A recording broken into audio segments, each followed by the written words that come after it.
हमारे चैनल को सब्सक्राइब करें और बेल आइकन दबाएं।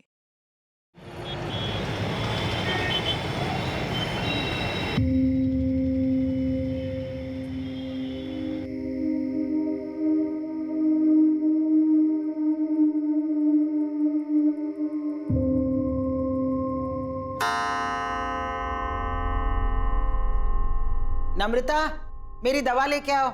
10:30 बज गए हैं। आई माँ जी।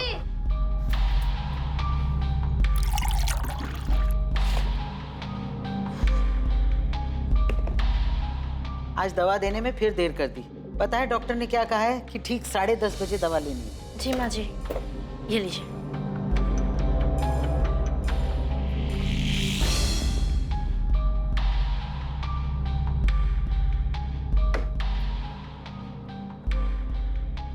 इतनी रात को कहाँ जा रही है रचना? घूमने जा रही हूँ माँ जी। बाय दीदी। समीर, समीर जल्दी चलो, देर हो रही है। समीर भैया, आप इतनी रात को कहाँ जा रहे हो घूमने? आप ही की बहन को सैर कराने ले जा रहा हूँ भाभी। हाँ हाँ ठीक है, और मैं फिर से बोल रही हूँ, समीर के सामने कुछ भी मत बोलना। हाँ, रखती हूँ। क्या बात है, बड़े खुश लग रहे हो। किससे बात कर रहे थे? अरे क्लाइंट से मीटिंग की बात चल रही थी काफी टाइम से, आखिरकार मान ही गया। क्या बात कर रहे हो, रचना मान गई? फिर से वही बात, तो मुझ पर शक क्यों करते हो कल्पना? तुम इतना झूठ क्यों बोलते कपिल? अच्छा तुमसे बातें नहीं करनी, बाहर में जा दूं। हाँ हाँ, जाओ जाओ, रचना को इतना वेट करना ठीक नहीं है, जाओ। अब तुम ऐसे ही मेरी सारी बात मानते रहो, फिर देखना हम कहाँ से कहाँ पहुँच जाएंगे। तुमने घर पर किसी को बताया तो नहीं ना कि हम कहाँ जा रहे हैं? नहीं।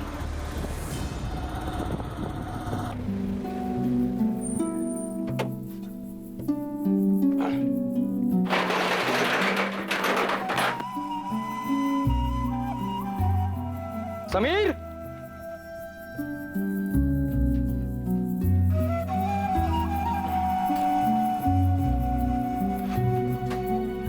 समीर नहीं है क्या? वो रचना को लेकर बाहर गया है। आज आपको काफी देर हो गई आने में। हाँ वो देर हो गई। सोचा था शादी के बाद समीर जिम्मेदार बन जाएगा, लेकिन रचना ने तो उसे और बिगाड़ दिया। ना खर्च पे लगाम है और ना जुबान पर। उसकी माँ ने उसे कुछ सिखा कर नहीं भेजा क्या?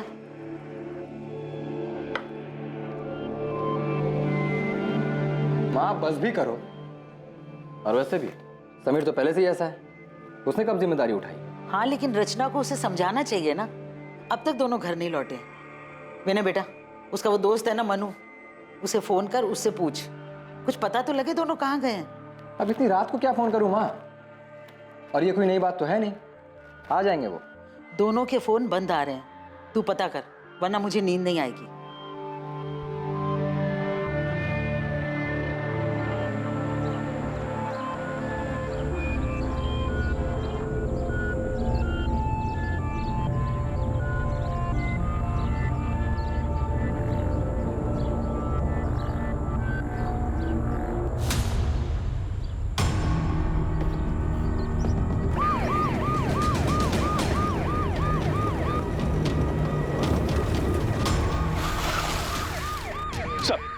इधर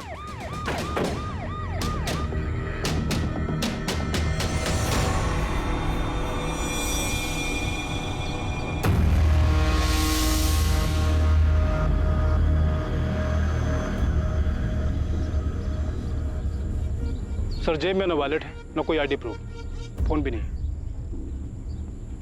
मारने वाला वॉलेट ले गया, लेकिन नोटों की गड्डी यहीं छोड़ दी। मर्डर पैसों के लिए नहीं हुआ। आप लोगों में से सबसे पहले लाश किसने देखी थी? जी सर, लाश को सबसे पहले मैंने देखा। किसी को आते जाते देखा है? नहीं सर, बस ये देखा और मैंने आपको फोन।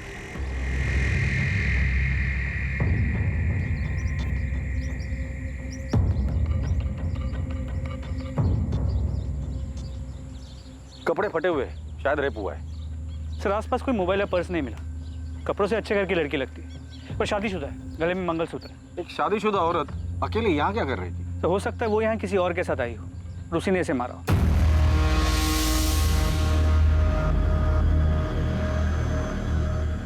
एक शादीशुदा जोड़ा घर से एक साथ निकलता है और कुछ घंटों बाद अलग अलग शहरों से दोनों की लाशें बरामद होती हैं। समीर की लाश उज्जैन पुलिस को मिलती है और रचना की लाश इंदौर पुलिस को। और दोनों जगहों की पुलिस को एक दूसरे के मर्डर केस के बारे में कोई खबर नहीं थी। इस जोड़े की हत्या के पीछे क्या मकसद था? रफ्तार से आगे बढ़ रही इनकी जिंदगी पर मौत की लगाम आखिर किसने और क्यों लगाई थी?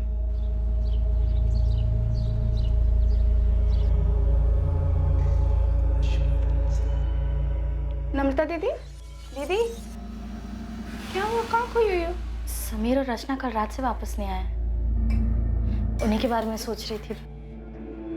तेरा भाई अभी तक घर नहीं लौटा है, रात से सुबह हो गई है। चिंता मत करो माँ, आ जाएंगे दोनों। मन्नू को भी बोल दिया मैंने पता करने को। सुनिए, मुझे भी उनकी फिक्र हो रही है। इसे इतनी देर तक बिना बताए। अरे यार, बेकार में ही घबरा रहे हो तुम दोनों। विनय, तो अभी के अभी पुलिस स्टेशन जा और रिपोर्ट लिखवा।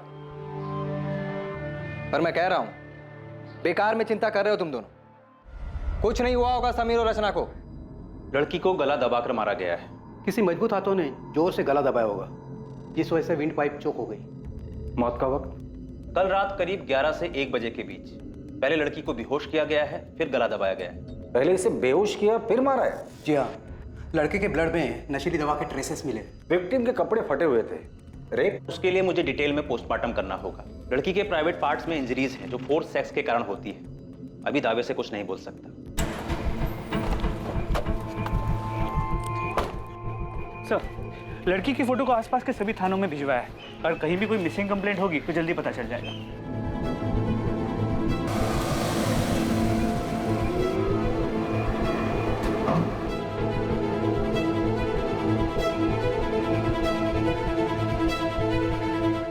बेटा, आज शाम को तैयार है। शर्मा जी अपनी पत्नी और बेटी अदिति के साथ हमारे घर आ रहे हैं। मुझे शादी नहीं करनी। को पता नहीं ये बात कब समझ आएगी। देख बेटा, उस बात को 8 महीने बीत चुके हैं। अब तो आप ये शादी की बात छोड़ेगी या मैं घर छोड़ दूं?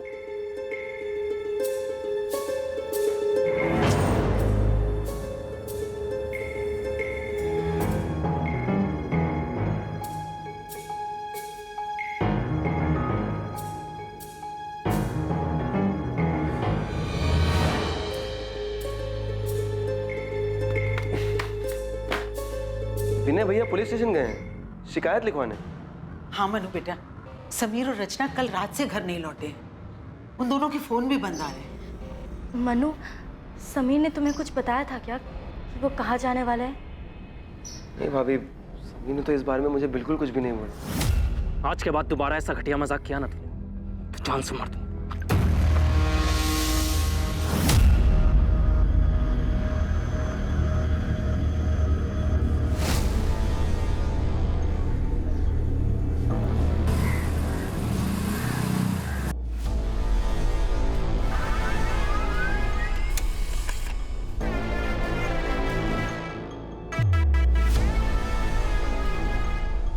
उज्जैन पुलिस को इसकी लाश भी 18 सितंबर को मिली। जी सर, इस लड़के की भी कोई आइडेंटिफिकेशन नहीं मिली। लेकिन हैरानी की बात यह है कि मौत का वक्त और मारने का तरीका बिल्कुल सेम है। हमें जिस लड़की की लाश मिली थी उस केस के डिटेल्स इस केस के डिटेल्स से काफी मैच करते हैं। उज्जैन के माधव चौक पुलिस स्टेशन के पीएसआई अनिरुद्ध से मेरी बात हुई। तुमने जिस लड़की की फोटो डिटेल्स भेजी है उसे पढ़ते ही मुझे लगा कि शायद ये दोनों विक्टिम्स कनेक्टेड हैं। क्या ये दोनों विक्टिम्स उज्जैन के हैं? ये तो पता नहीं कि उज्जैन से इंदौर से, लेकिन पोस्टमार्टम रिपोर्ट के हिसाब से लड़के की भी मौत 17 सितंबर की रात 11 से 1 के बीच हुई। पहले नशीली दवा देकर बेहोश किया गया और फिर गला घोटकर मार दिया गया। प्रशांत, इस लड़के की फोटो इंदौर के सभी पुलिस स्टेशन में सर्कुलेट कर दो और खबरियों को काम पर लगा दो। पता तो चले ये दोनों विक्टिम एक दूसरे से कनेक्टेड है भी या नहीं। पुलिस और खबरियों ने इंदौर और उज्जैन में जगह जगह दोनों विक्टिम्स के बारे में पूछताछ की और जल्द ही उन्हें पता चल गया कि वो दोनों विक्टिम्स समीर शुक्ला और रचना शुक्ला थे।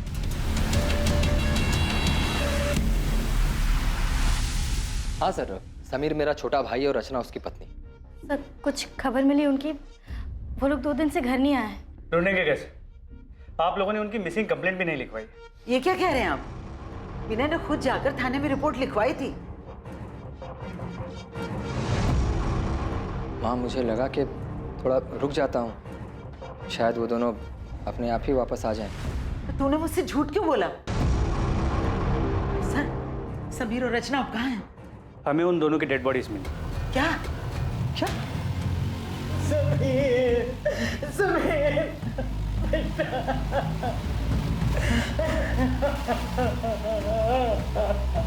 समीर, समीर बेटा, समीर, समीर। अरे समीर, आज तो फिर मेरी बाइक लेके भाग गई फिराक में। भैया प्लीज ले जाने दो ना, आज कॉलेज में रोज डे। समीर मुझे काम पर जाना है, मैं कैसे जाऊंगा? बस में जाना पड़ेगा मुझे। प्लीज भैया प्लीज प्लीज, सिर्फ एक दिन के लिए, आज रोज डे है ना इसलिए। ठीक है, जा ले जा। Thank you so much. Vinay कुछ पूछा है मैंने तुम्हें, सुन रहे हो तुम? सॉरी सर, आप कुछ कह रहे थे? तुम्हारे भाई समीर की किसी के साथ दुश्मनी थी? नहीं। रचना का किसी के साथ झगड़ा हुआ था? क्योंकि मारने से पहले उसके साथ जबरदस्ती की गई है, शायद रेप।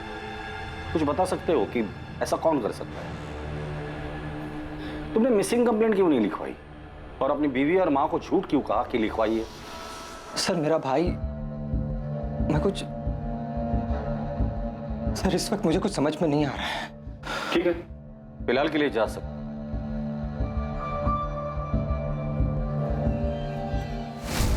ये विनय वाकई में इतना प्यार करता था या एक्टिंग कर रहे हैं? ये समीर और रचना, इनका कत्ल एक ही तरीके से हुआ है, लेकिन इनकी डेड बॉडीज हमें अलग अलग शहरों में मिली। सर ये सब कुछ पूरे प्लानिंग से किया गया है और शायद एक से ज्यादा लोग शामिल हैं। ये शुक्ला परिवार के भाइयों के बीच रिश्ता कैसा था ये पता करो, क्योंकि अक्सर जब रिश्तों में लाइन क्रॉस होती है ना, न्यूज़पेपर की हेडलाइन बन जाती है।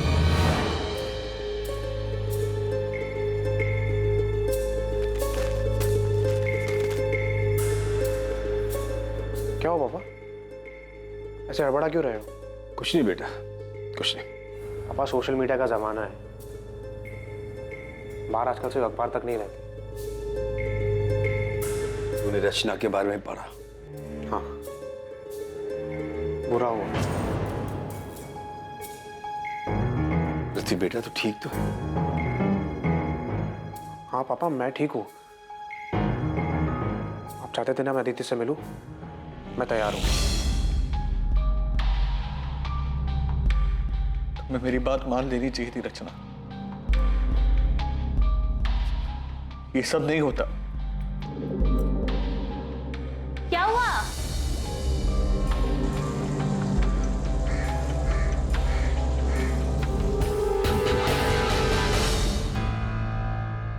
रचना, मेरी मेहंदी का रंग कितना अच्छा आया है ना, देख।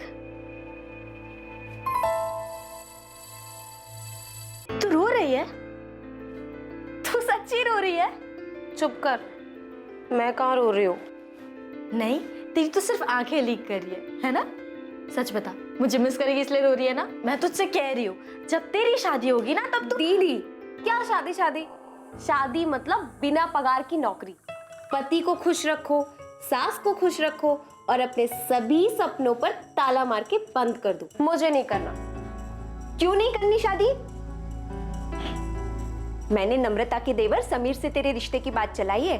बहुत अच्छा लड़का है और तुझे पसंद भी करता है। माँ पसंद नहीं, पूरा लट्टू है रचना पर। देख रचना, मैं तुझे अभी समझा रही हूँ, तो सुधर जा। आसमान में नहीं जमीन पर रहना है हमें।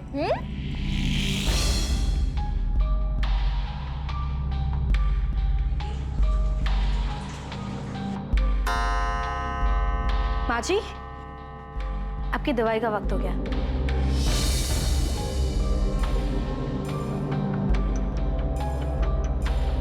मुझे समझ नहीं आ रहा, विनय ने मुझसे झूठ क्यों बोला? उसने रिपोर्ट क्यों नहीं लिखवाई? मोनू, तुम समीर के बचपन के दोस्त हो, उसे अच्छे से जानते हो। हाल फिलहाल में उसका किसी के साथ लड़ाई झगड़ा या कहासुनी हुई थी? आज के बाद दोबारा ऐसा घटिया मजाक किया ना तो जान से मार दूंगा। नहीं सर, इस बारे में तो मैं कुछ नहीं जानता। लेकिन आपको एक बात बताना चाहता हूँ, समीर और विनय भैया के रिश्ते के बारे में। साहब, विनय भैया और समीर के बीच में पहले तो सब कुछ ठीक था, लेकिन 8 महीने पहले जब से समीर और रचना की शादी हुई तब से सब कुछ बदल गया। लेकिन रचना तो विनय की बीवी नम्रता की सगी बहन थी ना? जी सर, लेकिन नम्रता भाभी और रचना में बहुत फर्क था। जहाँ भाभी ने आज तक पूरे परिवार को संभाल के रखा, वहीं रचना ने उन्हें आते ही अलग कर दिया। माँ, मुझे समझ नहीं आ रहा है कि आज इतने सालों बाद अचानक मेरी दुकान और आपका टिफिन बिजनेस वाली बात क्यों उठ रही है? क्योंकि समीर को अपने हक का एहसास हो गया है जीजा जी। हक का एहसास तो तुमने करवा दिया रचना। तो अब लगे हाथ इसे जिम्मेदारी का एहसास भी करा दो। एहसास तो आपको होना चाहिए ना जीजा जी। समीर कोई छोटा बच्चा नहीं है जो आप उस पर अपना हुक्म चलाते रहे और वो चुपचाप सुनता रहे। रचना, ये कोई तरीका है अपने जीजा जी से बात करने का? तरीका तो इनका गलत है दीदी। छोटे भाई का हक छीन रहे हैं ये। मैं हक छीन रहा हूँ अपने छोटे भाई का? सही तो कह रही है भैया, क्या गलत कहा रचना ने? लेकिन समीर भैया, इन दोनों से कुछ बोलने का कोई फायदा नहीं है। इसके बाद से उनके घर में काफी तनाव रहने लगा। आपने खाना नहीं खाया तो दूध तो पी लीजिए। माँ ने कुछ कहा क्या तुमसे? विनय ने मुझसे झूठ क्यों बोला? उसने रिपोर्ट क्यों नहीं लिखवाई? नहीं, मगर आपने पुलिस में शिकायत क्यों नहीं की? तुम मुझ पे शक कर रही हो? विनय देखिए, मैं आपका दर्द समझती हूँ। मैं भी रचना से उतना ही प्यार करती थी जितना आप समीर से। सर ये समीर के कॉल रिकॉर्ड्स बिल्कुल क्लीन है, लेकिन सर रचना के कॉल रिकॉर्ड्स में ये एक नंबर है जिससे बार बार कॉल्स आते हैं। सर ये नंबर किसी कपिल चौकसी के नाम पे रजिस्टर्ड है। सर फिलहाल ये नंबर स्विच ऑफ है, लेकिन हमें कपिल चौकसी का एड्रेस मिल गया है। और ये नंबर जिस पर रचना की आखिरी बार बात हुई थी, ये किसका है? और मैं फिर से बोल रही हूँ, समीर के सामने कुछ भी मत बोलना। सर ये नंबर किसी हरीश अय्यर के नाम पे रजिस्टर्ड है। फिलहाल ये नंबर स्विच ऑफ है और इसका एड्रेस फेक है। इस कपिल चौकसी को उठाकर लेकर आओ और हरीश अय्यर के बारे में पता करो।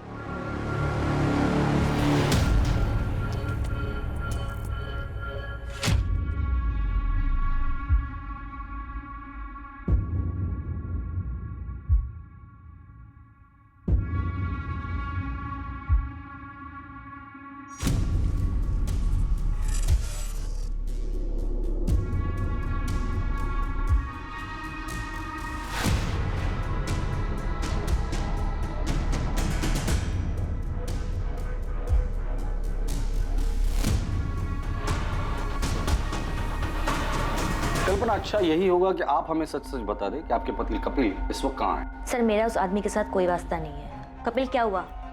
इतना डरे हुए क्यों हो? हाँ, क्या किया तुमने? मैंने कुछ नहीं किया है।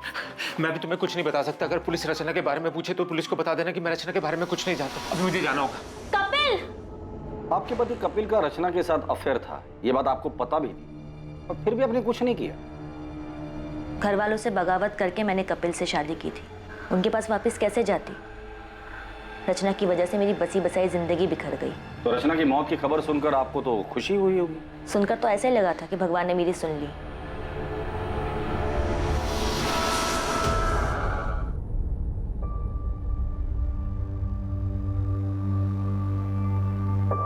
मैं तुमसे प्यार करने लगा हूँ। शादी करोगे मुझसे?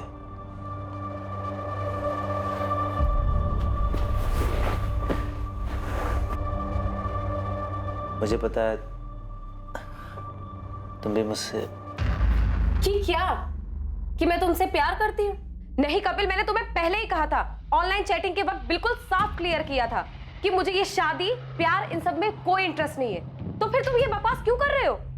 तुम्हें मेरी फीलिंग बकवास लग रही है? कपिल मेरा हाथ छोड़ो, मुझे लग रही है। मैं तुम्हारे साथ प्यार के लिए था, मजे के लिए नहीं। पर इस बात से तुम्हें कोई फर्क नहीं पड़ता ना? हाँ नहीं पड़ता। मैं यहाँ पर अच्छा टाइम बिताने आती हूँ, जो कि तुमने पूरा खराब कर दिया है। कपिल चौकसी अफेयर? आप ये क्या कह रहे हैं? आप किसी हरीश अय्यर को जानती हैं? रचना के मर्डर से पहले आखिरी बार उसने इसी से बात की थी। मैं किसी हरीश अय्यर को नहीं जानती। कौन है ये? क्या इसका भी रचना के साथ अफेयर? आपके पति विनय कहाँ है? आपको जो कुछ पूछना आप पूछ सकते हैं सर।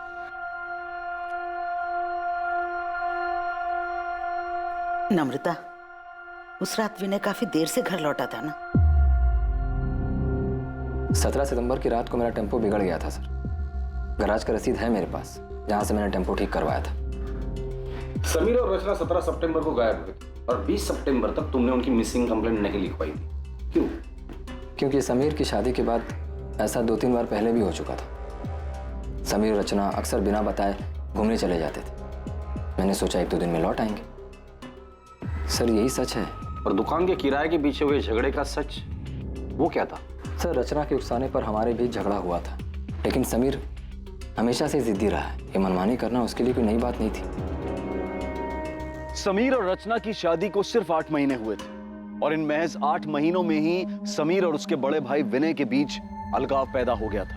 यह बात भी सामने आई थी कि शायद रचना का किसी कपिल चौकसी के साथ अफेयर था, लेकिन अब जो खबर सामने आने वाली थी वो शुक्ला परिवार को पूरी तरह से झकझोर कर रख देने वाली थी। तुझे क्या लगा था? तू बताएगा नहीं तो हमें पता नहीं चलेगा? बोल, समीर के मर्डर से एक दिन पहले तुम दोनों का किस बात को लेकर झगड़ा हुआ था? आज के बाद दोबारा ऐसा घटिया मजाक किया ना तो जान से मार दूं। तुझे भरोसा नहीं है ना मेरी बात पे? ये देख, देख अपनी आंख से। ऐसा क्या था उस वीडियो में कि समीर के होश उड़ गए? बता दो। रचना का सच जो इत्तेफाक से मेरे सामने आ गया। सर, वो कुछ 3-4 हफ्ते पहले मेरा दोस्त पंकज इंदौर से आया हुआ था। हम दोनों होटल के कॉरिडोर से बाहर आ ही रहे थे कि वहां मुझे रचना दिखी। वो किसी आदमी के साथ थी। मुझे देखकर ये बहुत झटका लगा। मेरे कुछ समझ में नहीं आया तो मैंने तुरंत अपना फोन निकाला और उनके कमरे में अंदर जाने की वीडियो बना ली ताकि समीर को दिखा सकूं। कौन है आदमी? सिर्फ ये एक आदमी नहीं है, मैंने उस होटल के वेटर से बात भी की है। हाँ साहब, ये मैडम अक्सर यहाँ आती हैं और इनसे मिलने कई साहब आते हैं।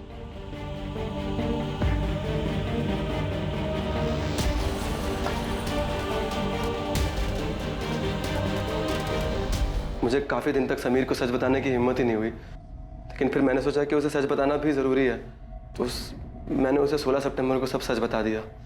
अगले दिन पता चला कि रचना और समीर दोनों गायब हैं और फिर उनकी लाश मिली। ये आदमी कौन है? मैं नहीं जानता, लेकिन उस दिन अंतिम संस्कार वाले दिन ये घर पे आया हुआ था। मैं नहीं जानता ये कौन है। अंतिम विधि में ये आदमी आपके घर आया था? आया होगा, मुझे नहीं मालूम। तुम्हारी बीवी नम्रता इस सब के बारे में जानती है? नम्रता, रचना ने जो किया उसमें तुम्हारा कोई दोष नहीं है। विनय, आप पुलिस की बात मत सुनो, वो लोग झूठ बोल रहे हैं। रचना ऐसी नहीं थी। पुलिस ने खुद उस होटल में जा करके पता लगाया था जहां रचना। ये रचना भी ना जाते जाते हम सबका मुंह काला कर गई। तेरी माँ ने यही सिखाया था क्या उसे? नम्रता, माँ, तो कुछ भी बोले जा रही हो तुम। सर, पूरे परिवार में इस आदमी को कोई नहीं जानता। ये आदमी अंतिम संस्कार के लिए आया था और इसे कोई नहीं जानता। अजीब बात है। रचना के कॉल रिकॉर्ड्स में कपिल चौकसी और हरीश अय्यर के अलावा और कोई सस्पिशियस नंबर नहीं मिला है, लेकिन रचना से मिलने उस होटल में कई लोग आते थे, तो हो सकता है कि उसके पास कोई दूसरा नंबर हो। रचना के इस दूसरे रूप के बारे में सच में कोई नहीं जानता। ऐसे कैसे?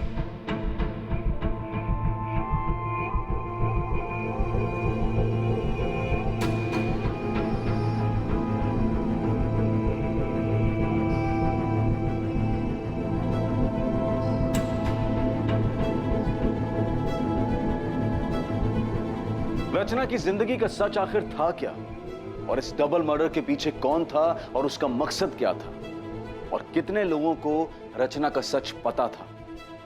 मंगल, हरीश, विनय, कपिल, क्या इतने ही लोग थे जिन्हें रचना ने चोट पहुंचाई थी, या फिर इस लिस्ट में और भी नाम शामिल होने वाले थे? वैसे मुझे पता नहीं था कि तुम हंसते भी हो। मतलब जब पहले मिले थे तो तुम हमेशा देवदास बने फिरते थे। वो एक दौर था जो अब बीत चुका है। किसी से सच्चा वाला प्यार हो गया था क्या? एक लड़की थी जिससे मैं बहुत प्यार करता था। आई एम सॉरी अगर तुम्हें बुरा लगा तो। अरे नहीं, मैं अब ठीक हूँ। वैसे तुम जिस लड़की की बात कर रही हो वो मेरे लिए 8 महीने पहले ही मर चुकी। जी सर, मैं उसी के घर जा रहा हूँ, पहुँच के अपडेट करता हूँ।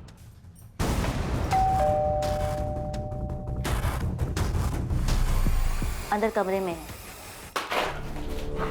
बोल। सब मैंने रचना को नहीं मारा। तो फरार क्यों हो गया था तू? मुझे लगा कि सारा शक मेरे ऊपर जाएगा। मैं उससे प्यार करता था सर, मैं उसको क्यों मारूंगा? अच्छा आशिक है रे तू। जब तुझे पता चला कि तेरे माशूका के और भी आशिक है तो तूने उसे और उसके पति दोनों को मार डाला। सर मुझे इसके बारे में कुछ नहीं पता है सर। मैं तो उससे शादी करना चाहता था, वो भी राजी थी सर। शादी करोगे मुझसे? नहीं कपिल, मुझे ये शादी प्यार इन सब में कोई इंटरेस्ट नहीं है। ये कौन है? इसे जानता है? इसका नाम क्या है? हरीश अय्यर। कितनी देर कपिल? 10 मिनट से तुम्हारा वेट कर रही हूँ, जल्दी आओ। रचना, तुम यहाँ धूप में क्यों खड़ी हो? तुम्हें गर्मी लग रही होगी। मंगल, तुम यहाँ? तुम एक हफ्ते से मेरा फोन क्यों नहीं उठा रही? वो मैं कॉल करने ही वाली थी तुम्हें। मुझे लगा ही, इसीलिए मैं नया फोन लेने निकला था। वो पुराना फोन मैंने तोड़ दिया ना, वो यहाँ मार के। क्यों? वो तुम फोन नहीं उठा रही थी तो गुस्सा आ गया। गुस्से में मैंने यहाँ मार मार के तोड़ दिया फोन। बस 2 मिनट रुक जाओ प्लीज। हाँ रचना, रचना बाहर निकलो। जल्दी भागो यहाँ से कपिल, इसका दिमाग खराब है। रचना बाहर निकलो। सर फिर आया ये, प्लीज यहाँ से चलो। रचना, रचना। कौन था ये? अरे मंगल वर्मा नाम है इसका। एक बार इसने मुझे किसी शादी में देख लिया था, मैंने बस इस पे थोड़ी सी तरस खा के बात क्या कर ली, ये तो पीछे ही पड़ गया। कहता है इसे मुझ में अपनी मरी हुई पत्नी नजर आती है। सर उस दिन रचना काफी घबराई हुई थी, मंगल को देख के उसके पसीने छूट रहे थे। सर इससे ज्यादा मैं मंगल के बारे में कुछ नहीं जानता। सर खबरी जाकिर मंगल वर्मा की खोज पे लग गया है, जल्दी कुछ पता चल जाएगा। और होटल के रजिस्टर में जो भी नाम और पता था सब फर्जी था। ये कपिल खुद को बचाने के लिए झूठ भी बोल सकता है। कहानी सुनाकर अपनी करनी मंगल वर्मा पर डाल रहा है। पृथ्वी बेट,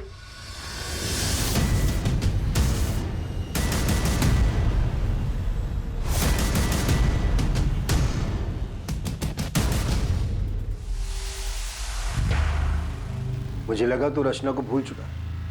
भूल चुका हूं मैं पापा, शायद वो ऐसे ही खुल गया होगा। कुछ काम था आपको? मैं तो यहाँ अदिति के साथ तेरी शादी की बात करने आया था। और तू? और मुझे अदिति पसंद नहीं आई, मैं शादी नहीं कर सकता उसके साथ। साहब ये मंगल वर्मा है ना साहब, ये बलबीर नगर में रहता है।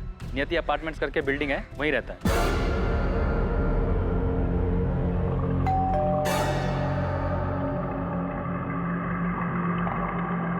सर मंगल वर्मा को उसकी वाइफ ज्योति के मरने का गहरा सदमा लगा था। दिमागी हालत पे काफी अनस्टेबल हो गया था। इनफैक्ट काफी टाइम तक वो अस्पताल में था, जहाँ पे उसका ट्रीटमेंट चल रहा था। अभी 1 साल पहले हॉस्पिटल से डिस्चार्ज हुआ है।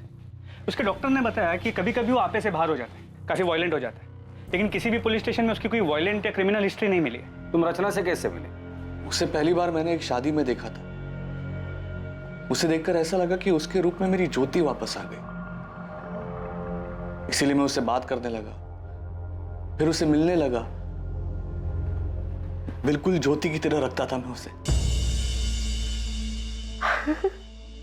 वाह, थैंक यू सो मच। खुश हो ना? बहुत ज्यादा। अच्छा मंगल, अब मुझे निकलना होगा, बहुत देर हो रही है। हाँ अभी मत जाओ ना प्लीज। एक काम करते हैं, हम ना शादी कर लेते हैं, फिर तुम्हें कहीं जाने की जरूरत ही नहीं पड़ेगी। हाँ हाँ बिल्कुल, लेकिन इस बारे में हम बाद में बात करें। कब?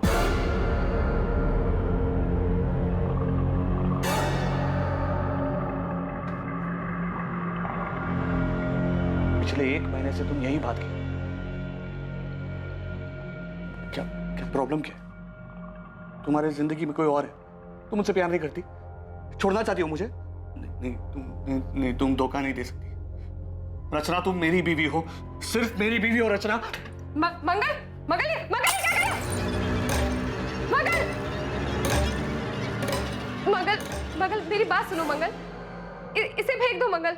शादी करोगी मुझसे? वरना?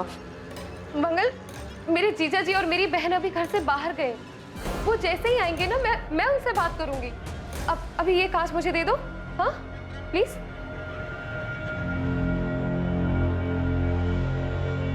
उस दिन के बाद मेरी रचना से कोई बात ही नहीं हुई। बहुत फोन किए मैंने उसे, लेकिन इसने उठाया ही नहीं। रचना के साथ कौन से नंबर पर बात होती थी तुम्हारी? 4441121। रचना ने बेवकूफ बनाया तुम्हें। तुम यहाँ उसे महंगे महंगे तोहफे देते रहे और वो वहां तुम्हारे साथ साथ 4 और लोगों को भी घुमा रही थी। रचना के बारे में ऐसे बात मत करो प्लीज। ये हम नहीं, पूरा इंदौर बोल रहा है। तुम नहीं जानते? अरे तुम्हारे जैसे कई आशिक है उसके, उनमें से एक यहाँ जेल में भी है। कहता है कि वो रचना से प्यार करता था और रचना भी उससे प्यार करती। तुम जिस होटल में रचना के साथ जाते थे, रचना वहां और लोगों के साथ भी जाती थी। रचना सिर्फ मेरी थी, उसके बारे में बकवास नहीं समझे? उसके बारे में बकवास मत करना। रचना सिर्फ मेरी थी, बकवास बात मत करो। सर सिर्फ रचना के एक चक्कर के बारे में सुन के इतना वायलेंट हो? हो सकता है इसे रचना के प्रोस्टिट्यूशन के बारे में पता चल गया और इसी ने उसे मारा हो। तुम सही कह रहे हो। मंगल रचना से जिस नंबर पर बात करता था उस नंबर का सीडीआर निकलवाओ। उसमें रचना के और भी क्लाइंट्स के नंबर होंगे, उनसे बात करो, उनका बैकग्राउंड चेक करो। अभी तो सिर्फ 2 ही आशिक मिले हैं, पता नहीं लाइन में और कितने आशिक खड़े होंगे। तुमने भागकर अपने पैरों पे कुल्हाड़ी मार ही ली थी। वो तो मैंने सही टाइम पर पुलिस को बुलाकर तुम्हें सब कुछ बर्बाद करने से रोक लिया। आगे अपने बयान पर डटे रहना, और अगर मुझ पर भरोसा हो गया हो तो जैसा जैसा मैं कहूँ ठीक वैसा वैसा करना। जैसा तुम कहोगी वैसा ही करूंगा, बस मुझे यहाँ से निकाल लो। मैं तुमसे वादा करता हूँ दुनिया का सबसे अच्छा पति बन के दिखाऊंगा।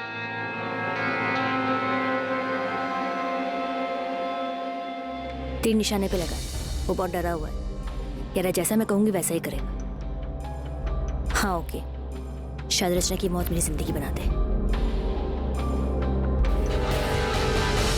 साहब, कोई बाइक पसंद आई? ऐसी फटीचर बाइक लेने से मैं कोई साइकिल ले लूंगा। कोई अच्छी है तो बता। अरे साहब, एकदम नई और ताजा माल आया है साहब, आप इसको देखो एक बार। ये अच्छी है। पेपर्स कब तक बनाएगा? पेपर सब बन जाएंगे, बस आप पसंद करो, मैं नंबर बदल देता हूँ। चल मेरे साथ, तुझे जेल में नया कैदी नंबर देता हूँ। बोल। साहब माफ कर दो साहब, हम कसम खाते हैं हमें उसका नाम नहीं मालूम साहब। हम चोरी गाड़ी जरूर खरीदते लेकिन उनका नाम पता नहीं पूछते हैं साहब। कल तो याद होगी ना तुझे? स्केच आर्टिस्ट को बुलाकर इससे स्केच बनवा लेना, और इसे अगर शक्ल याद नहीं होगी ना तो इसकी शक्ल बिगाड़ देना।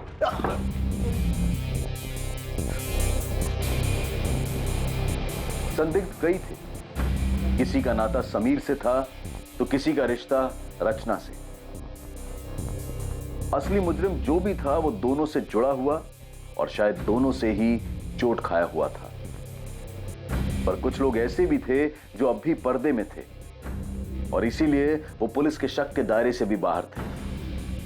उनके इरादे, उनकी मंशा अब भी गुप्त थी, लेकिन जल्द ही सारे नकाब उतरने वाले थे और सच सामने आने वाला था।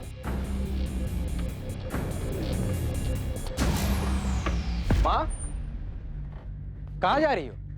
पुलिस स्टेशन, समीर के कातिल के बारे में पता करने। अरुणा जी, समीर और रचना के कातिल को हम ढूंढने की पूरी कोशिश कर रहे हैं।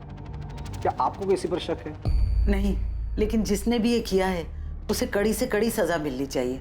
सर, मुश्ताक ने स्केच बनवाया। क्या आप इसे जानते हैं? इसने समीर की बाइक बेची थी। सर, इसे तो मैंने समीर भैया के साथ देखा था।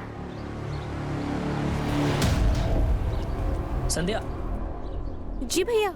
हम लोग आगे ही जा रहे हैं तेरे घर की तरफ से, तुझे छोड़ देंगे। जी। ये पृथ्वी भैया उज्जैन से। नमस्ते। पृथ्वी उज्जैन से? नम्रता और रचना भी उज्जैन से ही हैं। और कुछ याद है इस आदमी के बारे में? थैंक यू भैया।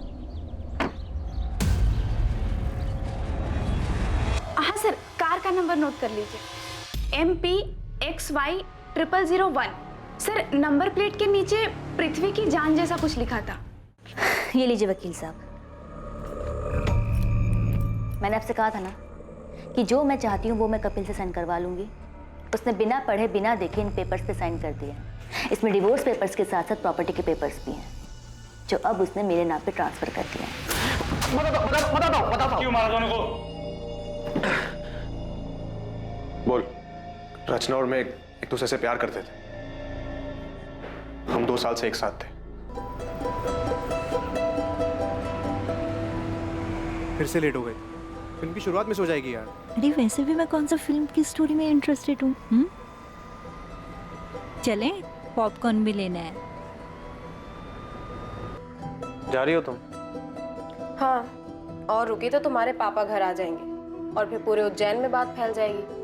एक काम करें, शादी कर लेते हैं। मुझे नहीं करनी कोई शादी वादी। एक काम करो, तुम कर लो शादी। अरे ये क्या मजाक है रचना। अच्छा सुनो, अगर तुम अभी शादी के लिए तैयार नहीं हो तो मैं राह देखूंगा। मैं राह देखता रहा और रचना ने अचानक अपनी राह बदल ली।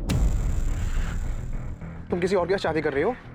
हाँ, मैं तुम्हारे लिए इतने सालों से इंतजार कर रहा हूँ और तुम अपनी ही बहन के देवर के साथ शादी कर रही हो। तो तुम्हें इनविटेशन नहीं दिया इसलिए तुम गुस्सा हो?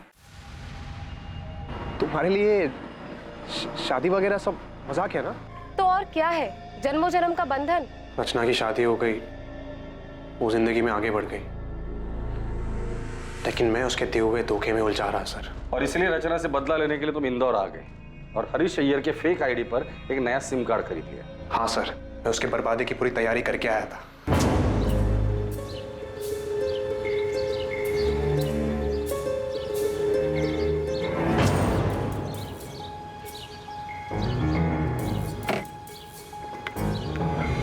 अरे पृथ्वी, तुम यहाँ? और वाह, क्या रूप है। बाय द वे, ये समीर है, मेरे पति। हाय समीर। हाय पृथ्वी। समीर, ये पृथ्वी है, मेरा कॉलेज फ्रेंड। मैंने समीर से दोस्ती कर ली।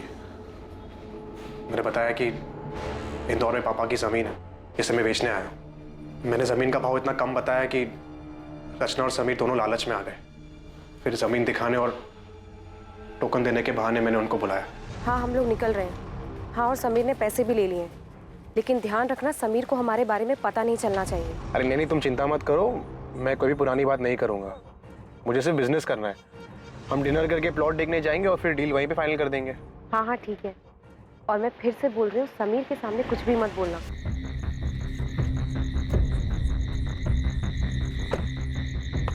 समीर, समीर चल। ये कहाँ है?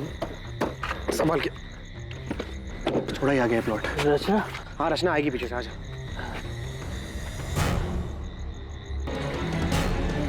समीर, समीर कहाँ है?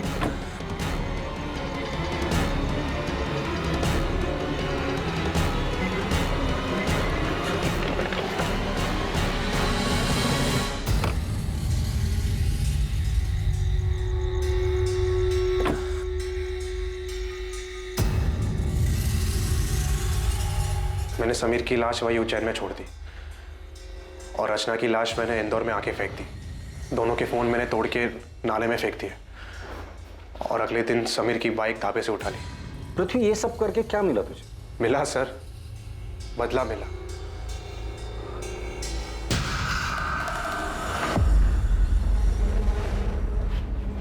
एक मिनट, तुम्हें कैसे पता चला कि समीर और रचना के पास इतना सारा पैसा है कि वो तुम्हारी जमीन खरीद सकते हैं? सच सच बता, ये सारी प्लानिंग तूने अकेले नहीं की थी? सर, मुझे बताया गया था कि उनको दुकान का किराया मिलता है, वो कहाँ जाते हैं, कहाँ घूमते हैं, इन सब की डिटेल बताई गई थी। सच सच बता दे, कौन है इस केस का मास्टरमाइंड?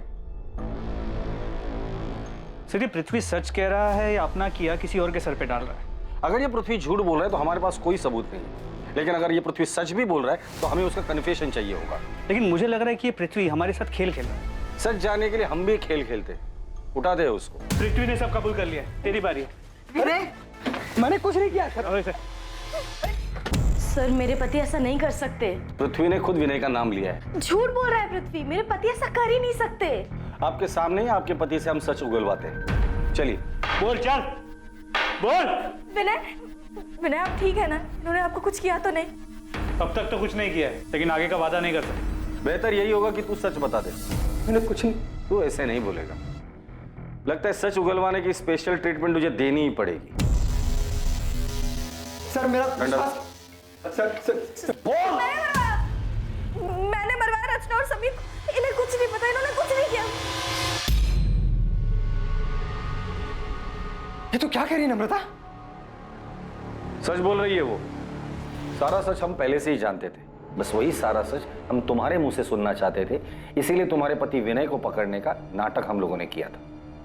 सारी कहानी बताओ, सारा प्लान बताओ। सारा प्लान मेरा था। मैं नहीं चाहती थी कि रचना और समीर जिंदा बचे, पर इसके लिए मुझे किसी की मदद की जरूरत थी। तुम्हारा ध्यान कहाँ था? नहीं था। नम्रता, रचना कितनी देर लगा दी यार आने में? मम्मी से कितना झूठ बोलूं तेरे लिए? तो क्या सच बता दोगी?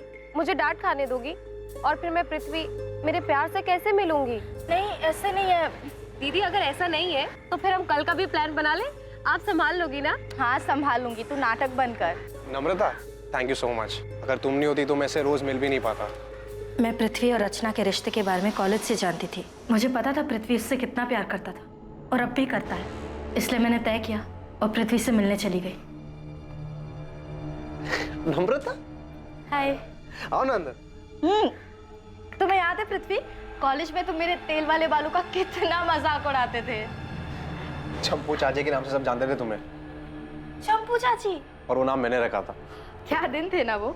याद है तुम रचना के कितने दीवाने थे। नम्रता, रचना की बात फिर कभी मत उठाना।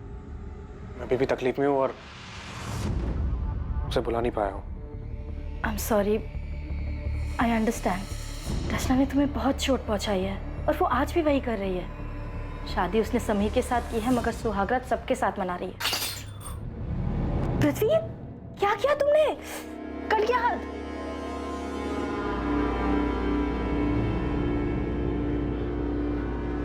रचना का नाम मेरे सामने कभी मत लेना। बहुत मुश्किल से उसे भूलने की कोशिश कर रहा हूँ। पापा भी चाहते हैं कि मेरी शादी अदिति से हो जाए और वो लड़की भी अच्छी है, बस मेरा मन नहीं कर रहा। मैं जानती हूँ कि रचना ने तुम्हें बहुत दुख दिया है, मगर सच कहूँ तो रचना पहले से ही बहुत सेल्फिश थी।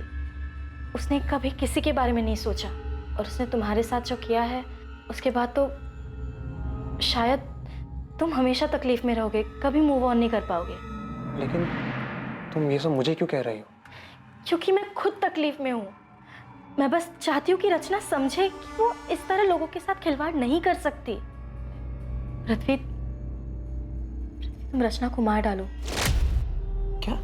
देखो, उसने तुम्हारे साथ जो किया है और वो बाकी कई लोगों के साथ कर रही है वो सही नहीं है, उससे रोकना होगा। मैं मानता हूँ कि मुझे रचना पे बहुत गुस्सा है और उसको मारने से ही मुझे सुकून मिलेगा, लेकिन सिर्फ सुकून के लिए मार दूं? पूरा रिस्क मेरा और फायदा सिर्फ तुम्हारा हो रहा है, मेरा कुछ फायदा नहीं हो रहा है यहाँ पे। तुम्हें मुझसे जो फायदा उठाना है उठा लो, बस रचना और समीर को मार डालो। तुमने रचना को मारने का प्लान सिर्फ इसलिए किया था क्योंकि तुम्हें लगा था कि रचना की हरकतों की वजह से तुम्हारा घर टूट सकता है। मुझे उसके अफेयर के बारे में पहले से ही मालूम था, मगर जब मुझे पता चला कि वो किस हद तक गिर चुकी है तो मैं हिल ही गई। वो किसी के साथ भी सो रही थी और उसके बदले में उसके क्लाइंट्स उसे। रचना प्रोस्टिट्यूशन में है, ये बात तुम्हें पहले से ही पता थी? मेरी टिफिन सर्विस की हेल्पर संध्या, उसका पति उसी होटल में काम करता था जहाँ रचना जाके। मैंने रचना को कई बार समझाने की कोशिश की। हाँ, धंधा करती हूँ। धंधा तो सभी करते हैं ना दीदी, आप भी तो टिफिन का धंधा करती हैं। पेट की भूख मिटाती हैं और मैं शरीर की, और इसमें साथ साथ कमाई होती है दीदी, वो अलग। हे भगवान, रचना तो कितनी बेशर्म हो गई है। अगर समीर को पता चला तो, बाकी घर वालों को पता चला तो क्या दीदी, तब की तब देख लेंगे ना, और वैसे भी समीर से कहीं बेहतर मिल जाएंगे मुझे। रचना, तेरे साथ साथ मेरा भी नाम जुड़ा हुआ है। तेरी हरकतों की वजह से मेरा घर टूट जाएगा। अरे हमारे परिवार की बदनामी होगी सो अलग। रचना, माँ को मरे 1 साल भी नहीं हुआ है, सोच उनकी आत्मा को कितनी ठेस पहुंचेगी। अरे दीदी, आप किन बातों को लेकर बैठ गई हो?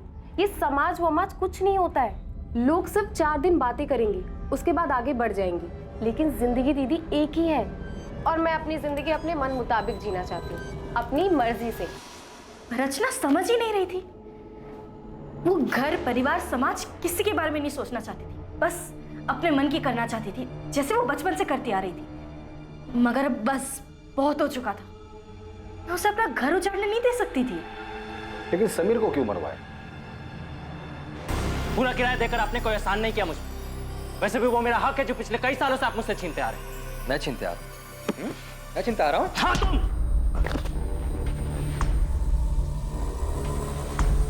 समीर भी रचना जैसा ही था। उन दोनों को घर की इज्जत की कुछ पड़ी नहीं थी। वो दोनों तो बस घर की शांति खराब करने पे तुले थे। उन्हें बस बर्बाद करना आता था। वो दोनों तुम्हारा घर बर्बाद कर देंगे, इस डर से तुमने खुद अपने हाथों से अपना घर बर्बाद कर लिया है। मैंने, मुझसे गलती हो गई, लेकिन मैं डर गई थी। मुझे लगा कि रचना की सच्चाई जानकर आप मुझे छोड़ देंगे। हमारे परिवार की इज्जत, समाज, हम सबको क्या मुंह दिखाते। गुस्सा मेरे अंदर भी था, लेकिन तुम अपने गुस्से और नफरत में इतनी अंधी हो गई थी कि तुमने इतना भी नहीं सोचा कि जो आग तुम लगाने जा रही थी वो तुम्हारा अपना घर भी राख कर देगा। तुमने सब कुछ खत्म कर दिया नम्रता।